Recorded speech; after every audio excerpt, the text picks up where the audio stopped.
Dini sena importanti ħafna l-Melliħin, e kif għaddew eżatt 100 sena minn mindu waslu fil-parroċċa u ġew mberkin qniepen tas-Santwarju tal-Mellieħa. Għal dan l-anniversarju qed tiġi organizzata eżibizzjoni fil-Kamp Nar tal-Knisja, fejn wieħed jista' jara arti u pitturi minn 40 eżibitur differenti waqt li jkun tielet taraġġ lejn il-qniepen.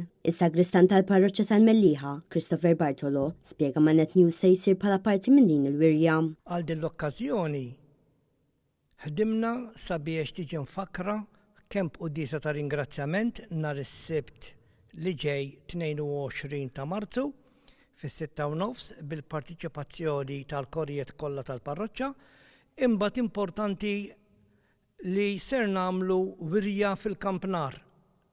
Din tinkonsisti fuq 40 biċċa pittura minn artisti varji ta' artisti Melliħin minn tfal jibqgħu tilejn żgħażagħ u anka adulti. Is-sagristan kellimna wkoll dwar l-istorja ta' qniepen tas-Santwarju Mellieħi.